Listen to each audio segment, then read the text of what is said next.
పదేళ్ళు వెనకపోయినటువంటి సందర్భం మనం చూస్తా ఉన్నాం. ఈరోజు నరేంద్ర మోడీ గారు ప్రత్యేక చర్య తీసుకుని అమరావతికి అనేక వేల కోట్లు ఇస్తూ మరియు ఆంధ్రప్రదేశ్ మొత్తం మీద ప్రతి జిల్లాకు ఏదో ఒక అభివృద్ధి కార్యక్రమాన్ని ప్రోత్సహిస్తున్నటువంటి సందర్భం మనం చూస్తున్నాం. ఈ మధ్యన రాయలసీమ పర్యటన చేశారు. రాయలసీమ సంబంధించిన అనేక కార్యక్రమాలు కూడా అనేక నిధులు కూడా ఇవ్వడం జరిగింది. ముఖ్యంగా మనం చూస్తున్నట్టు టీఆర్డీ వచ్చింది, సోలార్ సంబంధించినటువంటి విండ్కి సంబంధించినటువంటి బ్యాంకు కూడా అనేక సబ్సిడీలతో ఇక్కడ ఏర్పాటు చేసినటువంటి విషయం మనం చూడాలి.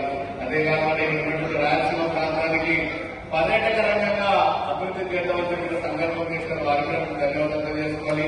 ముఖ్యంగా పీవీఎల్ మాధవ్ గారి ఆధ్వర్యంలో అనేక కార్యక్రమాలు ప్రజల ముందు కనిపిస్తా ఉన్నారు. మామూలుగా ప్రతిపక్షంలో ఉన్నప్పుడే ప్రజల కార్యక్రమాలు ఇస్తా ఉంటారు. కానీ ఇప్పుడు మేము అధికారంలో ఉన్నా కూడా ఏదైతే అభివృద్ధి కార్యక్రమంలో వాటి అన్నింటినీ ప్రజల మధ్యకు తీసుకుపోయి వాటిని వివరించి ప్రజలకు చేరువయ్యేలా ఉద్దేశంతో చేరువ అనేటటువంటి కార్యక్రమం ప్రవేశపెట్టారు.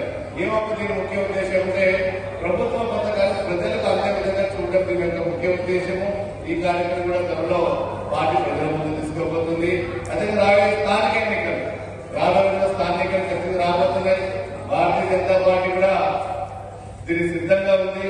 మొన్ననే తిరుపతిలో జరిగినటువంటి సమావేశంలో గట్టిగా తీర్మానం చేయడం జరిగింది. ఏమంటే మనం ఖచ్చితంగా అనేక స్థానాల్లో ఖచ్చితంగా పోటీ చేసి బీజేపీ మార్గం ఖచ్చితంగా ప్రజల్లో చూపిస్తామని చెప్పి ఈ సందర్భం తెలియజేయడం జరిగింది.